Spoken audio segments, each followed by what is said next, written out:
Good evening and thanks for joining us. I'm Bruce Frisco. Todd Mattis is off this week. It is Tuesday, the 7th of October.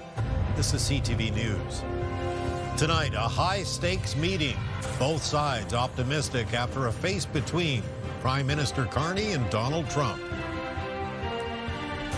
Enough is enough. A coalition forms to battle surging crime in downtown Moncton. Behind a rainy Wednesday comes a tumble in temperatures for the Maritimes to close out the week. Live from our Maritimes News Center, this is CTV News at 6. Here is Bruce Frisco. Good evening. We begin tonight with a high-stakes meeting in Washington today. And while Canadian officials are happy with the progress made, they are not announcing a new trade deal with the United States.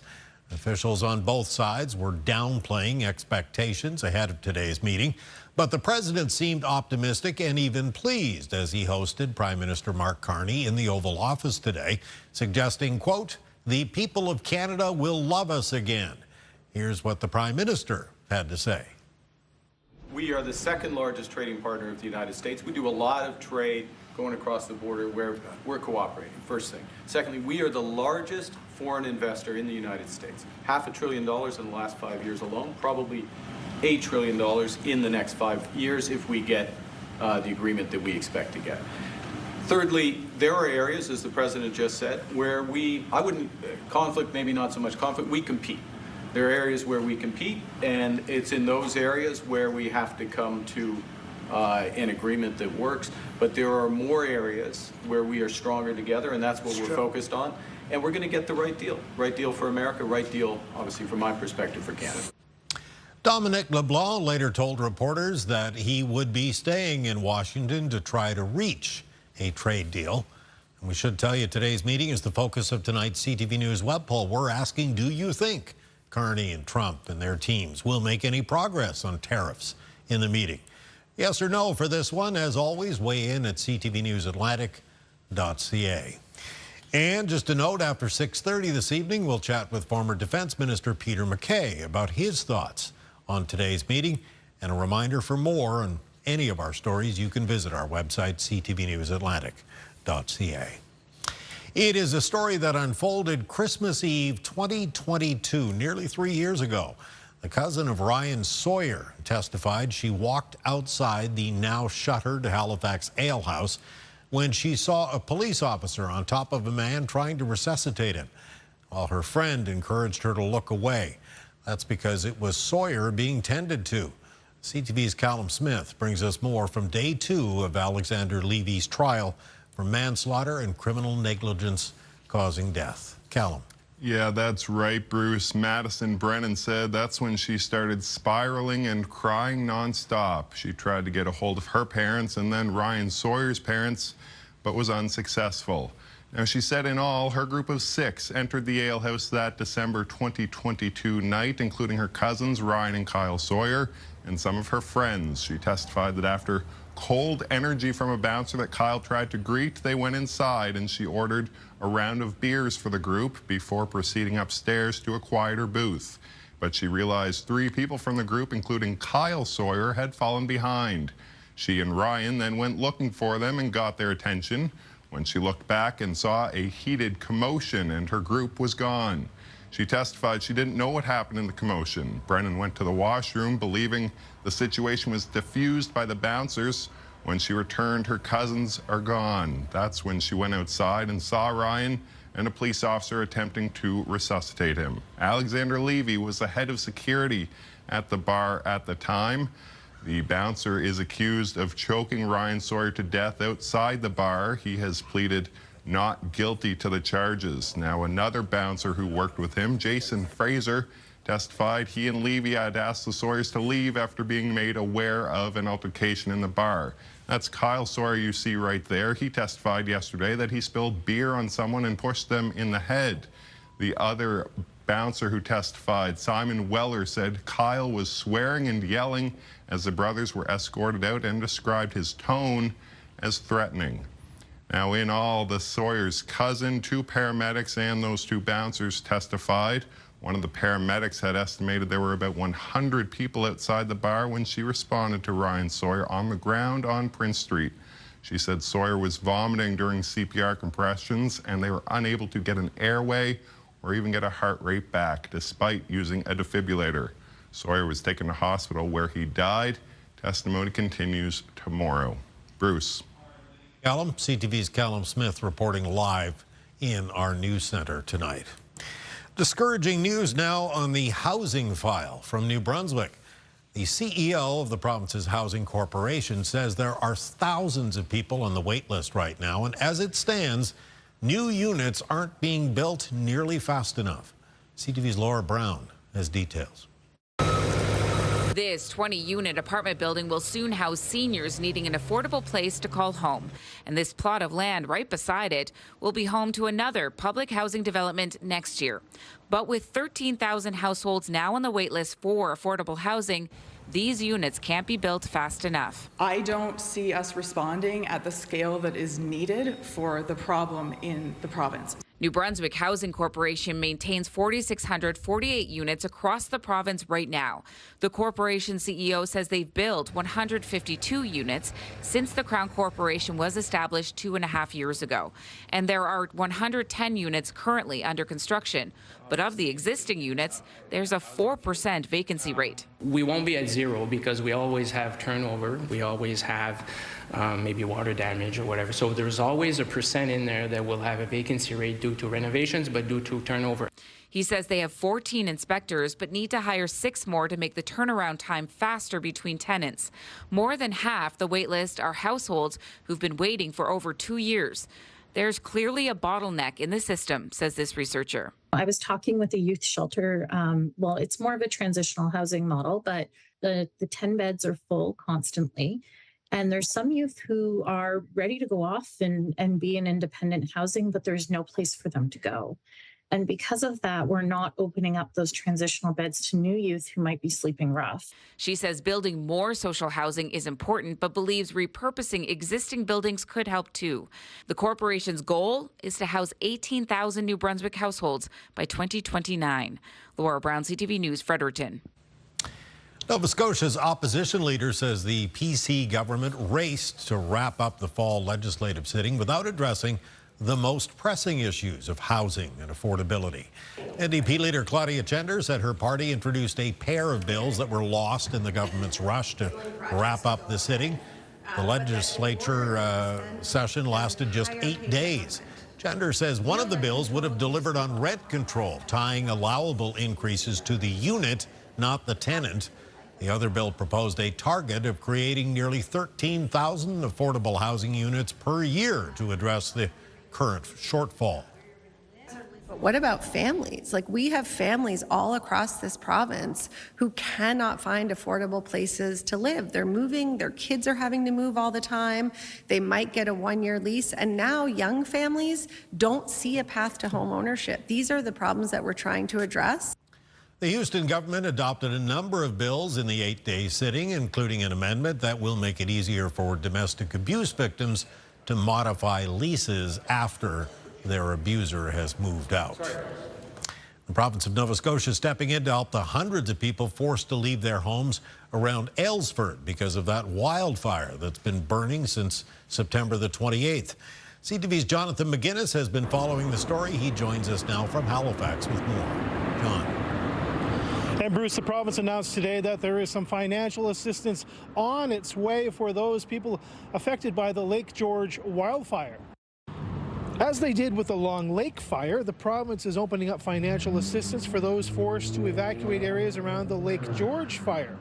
The amount paid out will depend on how long the person has been out of their home, with a maximum set at $3,000 per adult and $1,750 for each minor. This applies only to people who've had to leave their primary residences. Applications must be filled out and proof has to be provided that the person lives within the evacuation zone. Funds will be available until the evacuation order is lifted or the wildfire season comes to an end on October 31st, whichever one comes first. And Bruce, those applications for financial assistance will open tomorrow. Bruce. Okay, thank you, John. CTV's Jonathan McGinnis reporting for us tonight. Okay, here's a live look at Peggy's Cove, where it's a very comfortable 19 degrees on this Tuesday evening. First look at the forecast now with Kaylin Mitchell. That's pretty rare as we ease through October, hey? Oh, yes. Another day like this feels very summer-like. Yeah, I mean, the average high temperature this time of year, high temperature, so we're not talking about the 19 going to the first part of this evening when things are starting to cool down a little bit. It'd be right around the mid-teens, Bruce. So already that 19's above, and we had some new record-setting high temperatures in the region today, which is what we're going to begin with. Still under the influence of that ridge of very warm air that had built up and across the maritime region is now shifting a little bit further towards the east, so we're onto the back side of that ridge now. Here's a look at where records were set in the region today, and the most widespread temperature records for the province of New Brunswick, except around the Bay of Fundy coastline, where that southwest wind kept temperatures cooler, especially for coastal areas that got locked into some cloud and some fog. But the record highs for today all soared up into the range of around 26 to just shy of 29 degrees, actually 29.2 at Bathurst. There was one record in Prince Edward Island, North Cape at 26.1, and most of the records for Nova Scotia right around the north shore of that province, as well as locations in Cape Breton. Now, there are changes ahead. While we're very warm this evening, there is a cold front approaching. It's already making its way through Quebec. We're on the warmer side of that front. We still have those temperatures running up into the 20s. On the cooler side of that front, though, temperatures down towards the low teens, and that's where we're headed as we get into Thursday and Friday. So we'll be talking more about that in the extended forecast, and I have an update on a new tropical storm for you, Tropical Storm Jerry in the Atlantic. All of that coming up a little bit later on, Bruce. All right, perfect. Thank you, Kaylin. Full forecast coming up in about 15 minutes or so. Halifax City Hall hosting a public hearing tonight about a proposal to infill a section of Dartmouth Cove to allow for development. However, it appears council is going the other way and will introduce a bylaw to protect the area from infill and further development reaching into the harbor. CTV's Jesse Thomas has been following this story. He joins us now live outside City Hall with more. Jesse, what's the latest on this contentious issue? Hey, Bruce, you're right. It has been a contentious issue for a while now that's been playing out between the property and business owners who own the land and the community and the residents that live around the area that are dead set against the infilling of Dartmouth Cove. And this back and forth has been going on for almost more than 3 years now, and it's coming to a head tonight. If you can see behind me at City Hall, there's a large group of people that are waiting to get inside for this public hearing. Now, Dartmouth Cove is an area in which the property owner has had their sights set on developing by depositing earth and rocks dug up from other development sites around the city to create more land, to construct more housing, they say. But a group of concerned citizens and residents have organized themselves and have opposed the infilling proposal, wishing to preserve instead the land and water for public use. Now, it appears they have the support of current council, which last week voted in support of creating a bylaw that would ban infilling in the Dartmouth Cove area, a lot like the ban or restrictions Halifax Council put in place at the Northwest Arm not too long ago. Now, here's what one of the opponents to the infilling said today, just ahead of the public hearing. Have a listen. It's very exciting. It's a little nerve-wracking because nobody knows what's going to happen. We don't know what's going to happen. We're just really hopeful that council will determine that they will protect Dartmouth Cove in the same way as they did the Northwest Arm. Now, the business group and the property owners, we did reach out to them actually earlier for a comment before the public hearing. We didn't hear back, but we did just see them walk by our cameras here, Bruce, and are in line currently behind us. This meeting is set to begin at 6 p.m. You can see people are still trying to make their way inside. So it could be a long evening tonight. This has been an issue that's been off and on for 3 years or so, as I said earlier. And we'll see what comes out of it tonight. This is a developing story, obviously, and one that we will be following as well, Bruce. For sure. All right, thank you, Jesse. CTV's Jesse Thomas reporting live tonight from Halifax City Hall. Well, a group of business owners, property managers, and landlords in Moncton have formed a coalition. They're demanding government action on crime in the downtown area, and they're demanding it of all 3 levels of government. CTV's Derek Haggett has that story. Enough is enough, says a group of frustrated and concerned Moncton business owners. A new coalition is demanding action from all three levels of government on what they're calling a crime crisis in downtown Moncton. I get broken windows all over the place, and I get graffiti, and I get garbage strewn everywhere. That's not fair. You know, we're citizens. We deserve to be safe. Patrick Gillespie is the president of Ashford Properties and the spokesperson for the Enough is Enough coalition. The group is demanding a zero-tolerance approach to crime. We're not targeting any particular group. We're targeting crime. So if there's a crime committed, we want action taken and the person who perpetrated the crime punished. Can you get up, my friend? This is my backyard. You need to move along. Property owner Joanne Phillips confronted someone in the backyard of her downtown rental unit last week. She thinks the coalition is coming from the right direction. To just wave your hand and say, oh, it's a big city and this is what happens in big cities, it's not. And it's not acceptable. And regardless of what's happening everywhere else, this is our city. No one from the city of Moncton was available for an interview today, but a spokesperson tells me they are aware of the Enough is Enough coalition and they expect a meeting later this week. The city says it has met with provincial government ministers on a regular basis to express its concerns. We do empathize with and share the frustrations both businesses and residents have. Everyone can agree that our community is living through a very challenging situation.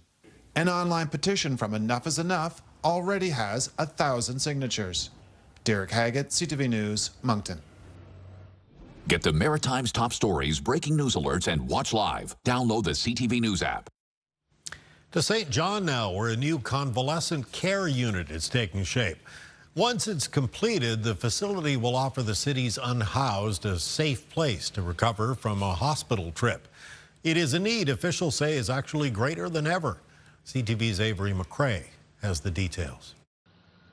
St. John's unhoused population will soon no longer have to wonder where they will go following a trip to the hospital. A big source of the increase in our homelessness numbers over the last couple of years has been inflow into the system. So these are people being discharged from other big systems like health or justice that will end up in homelessness. They have no place to go. The 6-unit convalescent bed facility, being done in partnership between Outflow Ministry and Horizon Health, among other organizations, will give unhoused individuals a safe place to continue treatment post-hospital visit. The spaces on Waterloo Street will be designed for short-term stays, with a goal to help 12 to 18 people annually with intentions of expanding. We've seen a lot of individuals who just go from hospital to the street, back to the hospital to the street, sometimes worse than that. And so when we have some place like this where it's your own comfortable home to be, it's a small project, but we hope we're able to scale this and repeat it. According to Horizon, between 2020 and 2023, 50 homeless patients made 885 trips to the ER. That resulted in 205 acute care admissions and 64 readmissions, adding up to over 6,000 days in hospital. The reason behind the large number of days is because some patients had nowhere else to go. Anyone who's ever been in the hospital, you know when you leave, there's an expectation of continued healing at home. But if you have no home to go to, how can we do that? So I think this will be imperative in creating a healthier environment for everyone. Officials hope to have the site ready to welcome its first tenants within the first few months of 2026. Avery McRae, CTV News, St. John. Thank you, Avery. Still ahead tonight, a mild and muggy night for the Maritimes with some wet weather heading our way for midweek. Kaylin will have all those details. Coming up next, though, left behind. People of our age aren't really up on the communications with the internet. Some seniors say the postal strike is now impacting their ability to pay taxes. Details are next. Stay with us.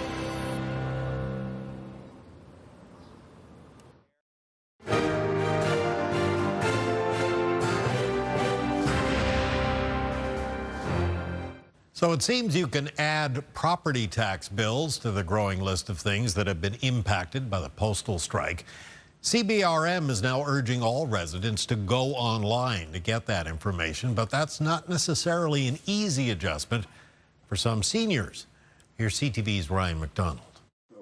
Bernie LaRusick celebrated his 90th birthday back in July, but on this summer-like October day, the idea of going online to get his property tax bill seems inconvenient when he's used to getting it by mail.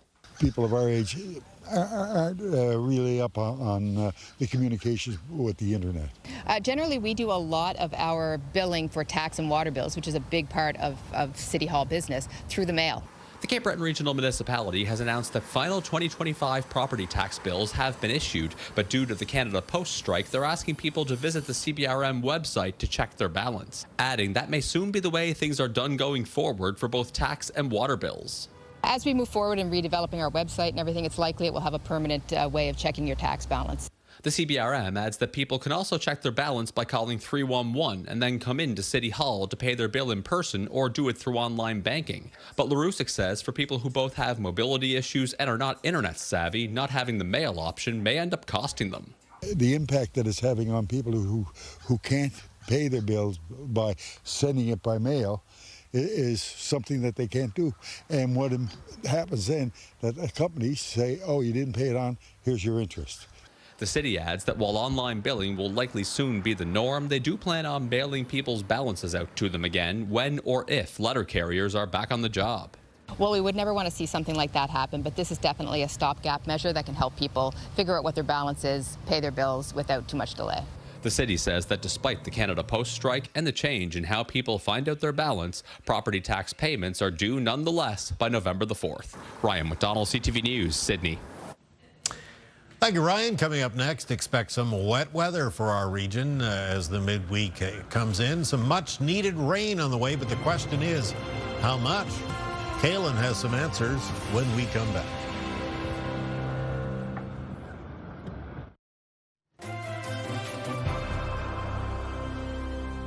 A pretty and inspiring shot on this Tuesday evening, 6:37, a live look at Officers Square in Fredericton, where the sun is slowly descending on the horizon there, but it's still a very comfortable 21 degrees. Yes, and this is expected to be the last 20-degree evening temperature for Fredericton for the remainder of the week, because tomorrow we've got that cold front moving in.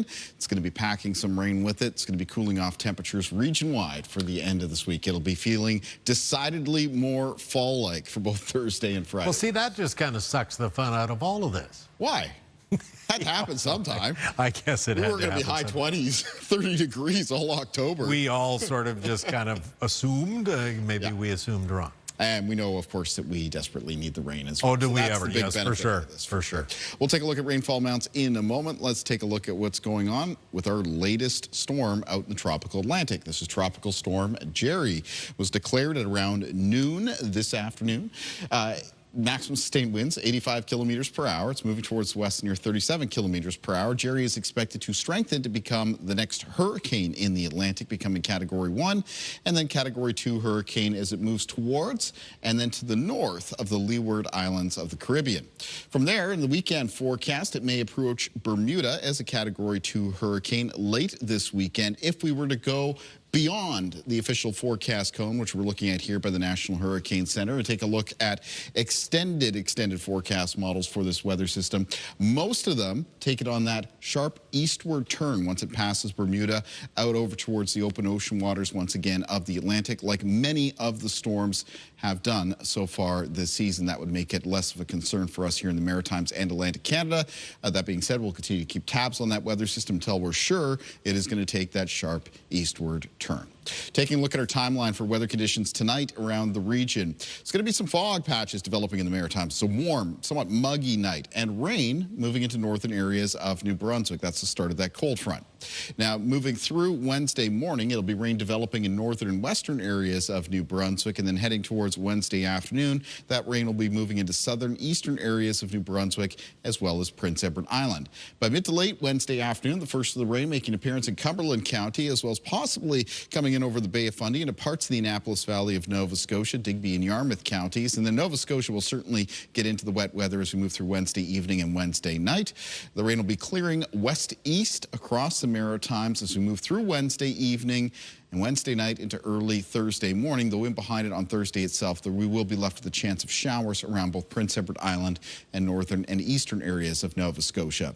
Winds with this system as it moves through, they are going to pick up to become gusty. Initially out of the southwest with some gusts between 30 and 50 kilometers per hour, and then as the front passes, the wind direction will become northwest. That happens through the day for New Brunswick on Wednesday, and then by Wednesday evening and night for Prince Edward Island and Nova Scotia. Low temperatures tonight, mostly around the low to mid-teens for the region, so mild to warm again. Highs in the forecast for tomorrow in the north of New Brunswick, much cooler, getting onto the cooler side of that front first, between 11 and 13 degrees. Central and southern areas of New Brunswick will still have some highs between 16 and 20, and then much cooler Wednesday night and Thursday.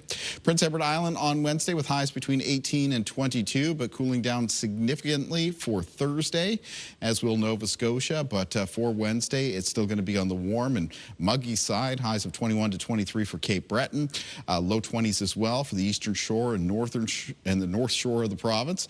Northern and central areas of Nova Scotia with high temperatures between 20 and 24 degrees. And there'll be a humidex factor as well, because good deal of humidity in the air.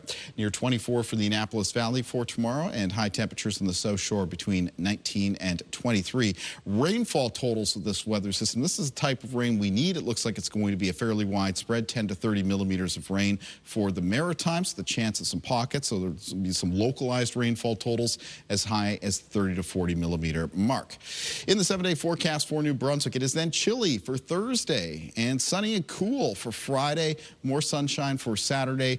Temperatures climb a little bit on the weekend, looking pretty fair through Thanksgiving Sunday and for the holiday Monday right now. Both days a mix of sun and cloud. Same thing goes for Tuesday of next week.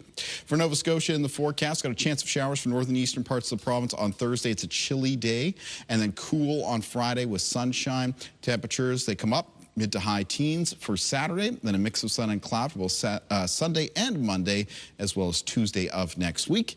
And for Prince Edward Island in the forecast, coming up on Thursday, left with a chance of some showers as temperatures really cool off. Highs in the low teens. Same thing goes for Friday, mostly sunny conditions up to mid-teens though on Saturday. More sunshine expected, and then a mix of sun and cloud Sunday, Monday, and Tuesday of next week. Bruce. Shall be a big adjustment. Yeah, that's right. Yeah, for sure. Okay, wake up weather still to come. Thank you, Kaylin. Next, we're going to chat with Peter MacKay about today's high-level meeting in Washington between Mark Carney and Donald Trump. And we have this story coming up. Hi, I'm Koya States, and I'm so excited to be nominated for 2 African Nova Scotia Music Awards, and I'll tell you more about it coming up. Get your keywords for 5K a day starting with us tomorrow morning at 7 a.m. plus $50 to St. Louis Bar and Grill. And we have 4 passes to the Blue Nose Ghost Festival. Good luck.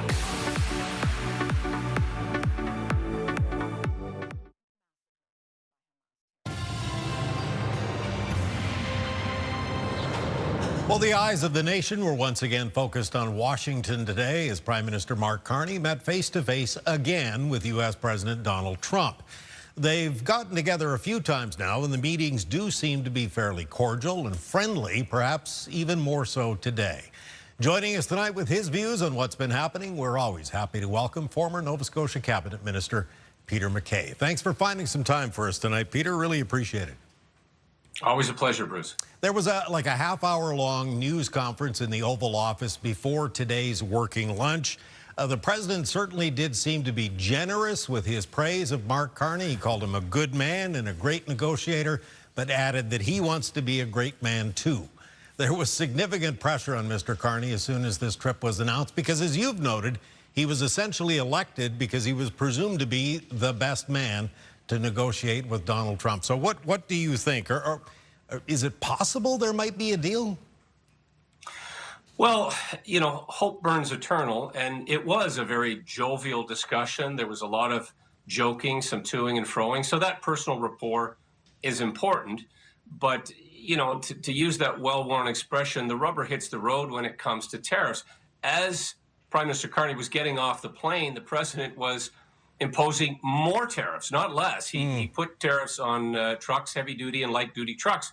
And that's, you know, in addition to what we've seen on steel, on softwood, on furniture, on copper.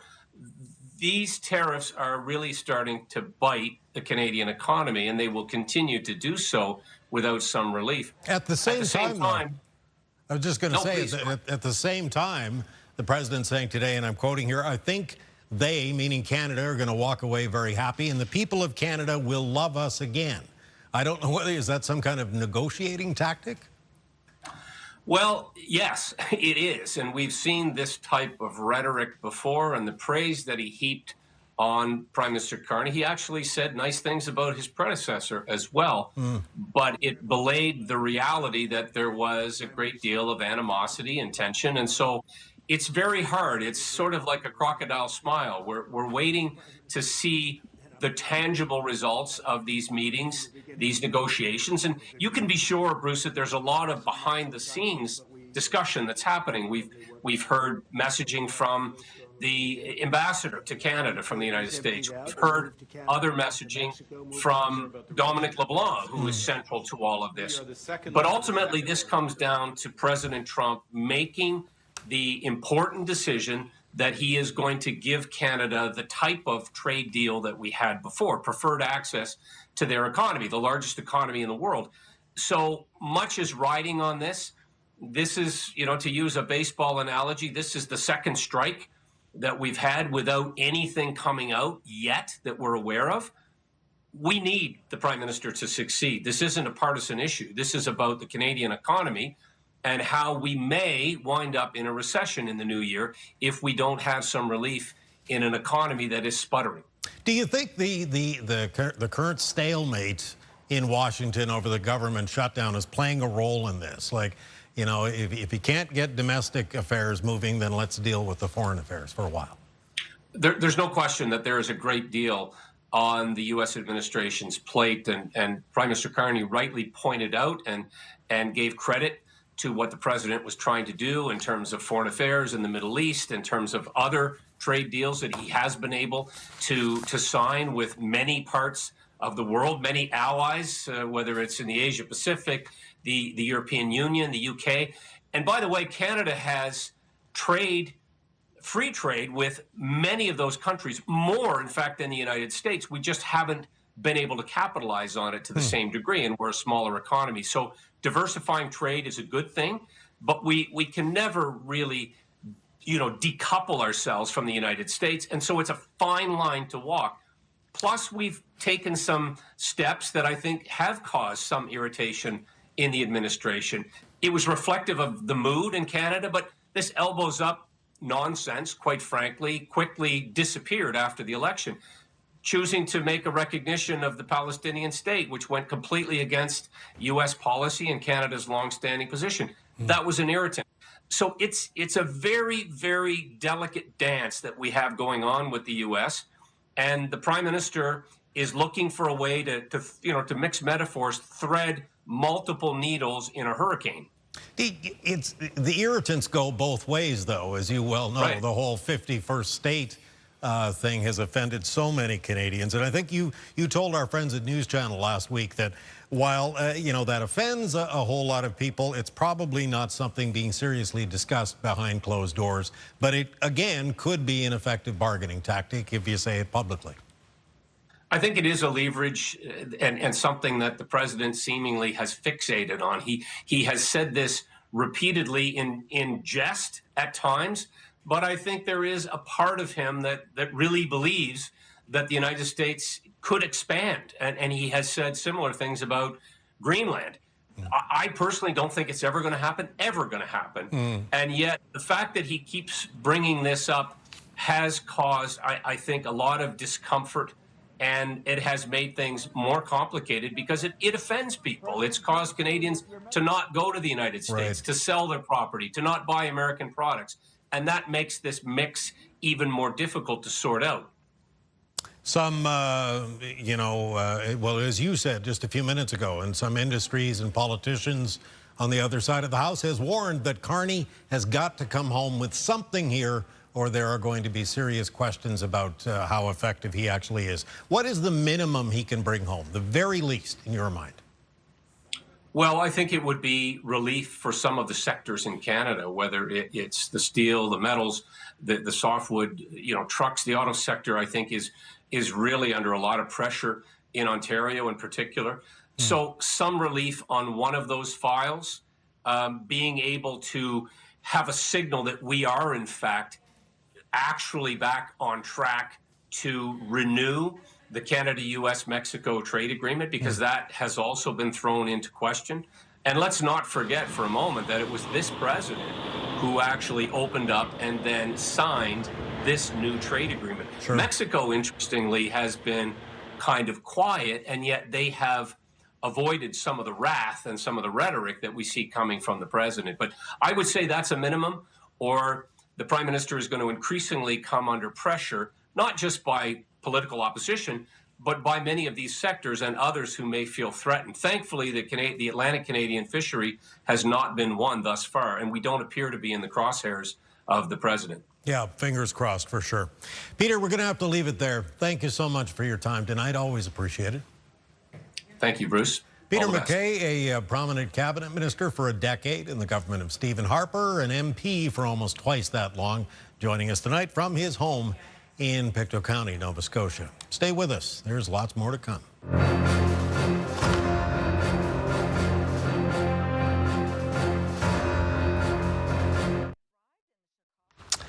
In the Lifeline tonight, why health experts are urging a culture shift in an effort to reduce harm at hospitals.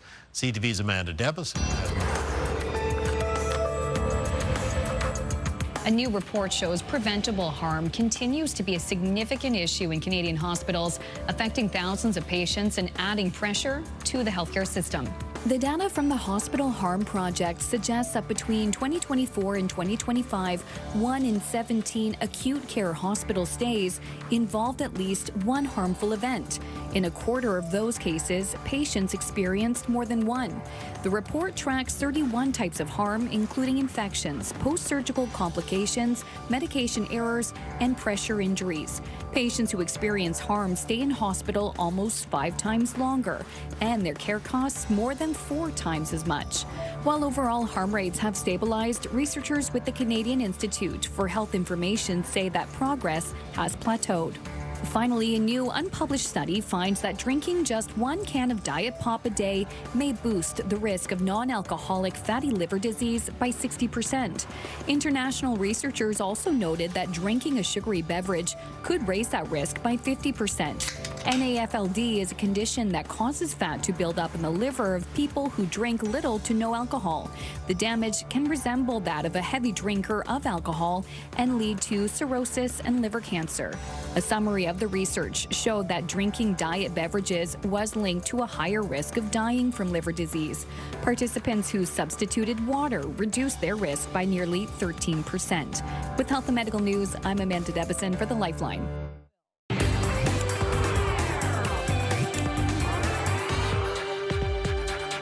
Music can only mean one thing. Hello, Bruce. Here she is, Hi. Katie Kelly. And you've got another amazing local artist you want to introduce us to. I sure do, Bruce, just like every other day, pretty much. But yes. This one is extra special. Koya Estates may have just burst onto the scene in the last couple of years, but she's already gaining a ton of attention.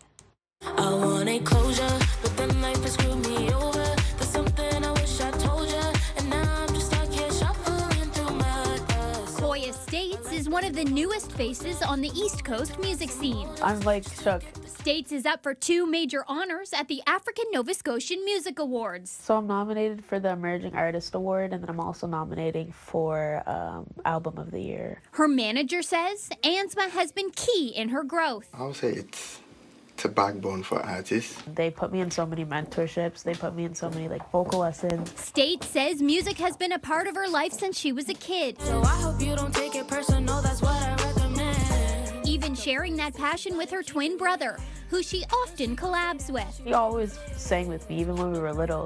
We would do karaoke on the TV and Just Dance, singing the lyrics, stuff like that. So it kind of was always there. Well, life's been a roller coaster, moving through rocks and boulders, just to get the coldest shoulder. Now I'm saying nah. 2025 has been a big year, opening for major acts like Lil Mosey, Neon Dreams, and just last weekend, Kid Laroi at the Magnetic World Music Festival.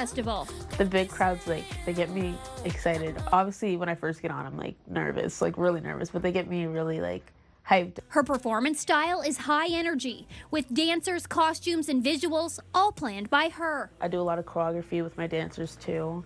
I like to interact, so I like to make songs where like it'd be like, okay, you guys do this and repeat it after me, so I can like kind of keep them intrigued. She's so amazing. It's something that I can't think about. Like anytime I watch her perform, I watch her sing, I'm like, she's really a star. I'm just excited to kind of see where my journey's going this year, because like me growing up, I feel like I wasn't great at communicating, and that was the one way I could express myself and like feel understood was through music. So I hope I can do that for somebody else. Wanted closure, but then life has screwed me over.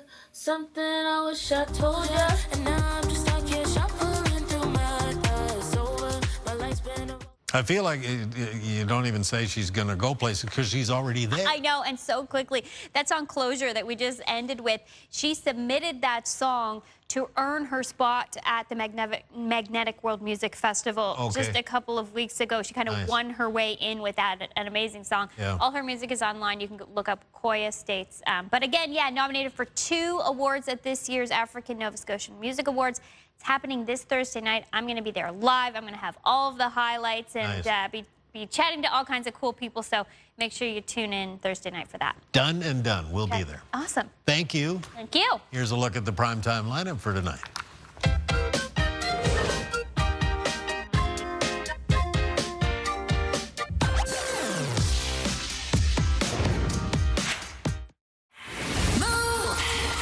With Crash and Sarah Beth. Coming up tomorrow, I can't believe I don't have more health problems than I do, and I'll tell you why. Okay, and a Dream Big winner as well. Go Jays!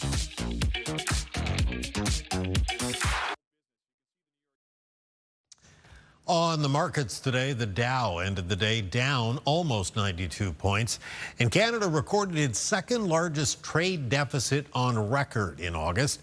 In fact, it nearly doubled from July. BNN Bloomberg's Marilla Fernandez has more on that. Canada exported far less in August than we did in July. The merchandise trade deficit hit $6.3 billion. Exports fell 3%, with Canada exporting a lot less gold to the U.S. and other countries. Exports of industrial machinery and equipment also dropped in a dramatic way. And of course, with new American duties kicking in, less Canadian lumber went south. Here are the closing numbers for the day. The Canadian dollar is down a fraction to 71.66. West Texas Intermediate crude is down 82 cents to 61.32. Western Canadian Select is up to 50.43. And the TSX dropped 180 points today, ending the day at 30,351. Those are your business headlines. I'm Marilla Fernandez. Thank you, Marilla. And now we'll head outside of the weather deck and Kaylin Mitchell for a look at the wake-up. Yeah, very pleasant early October evening out here, just a little bit on the breezy side. Let's take a look at our viewer picture for tonight, and it was a full harvest moon in the night sky last night and very early this morning. And this picture was sent in from Michelle Hatchard and was taken near the Perth Andover area of New Brunswick. You can see that harvest moon just above the tree line.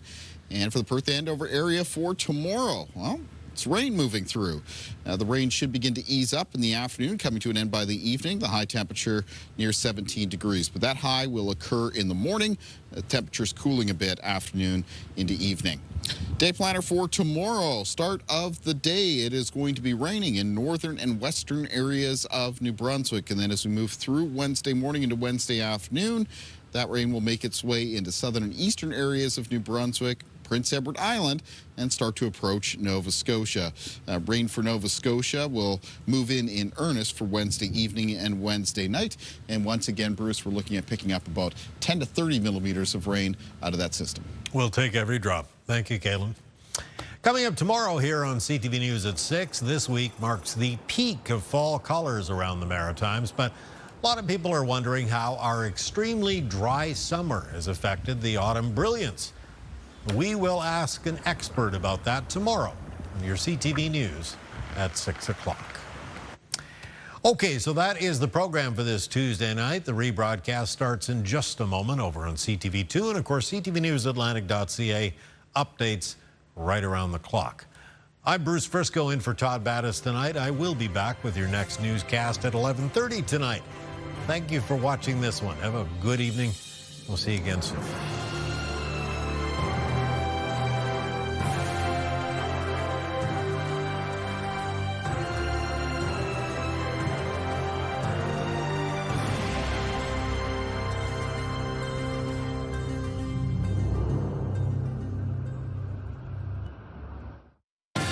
CTV News, the Maritime's #1 newscast.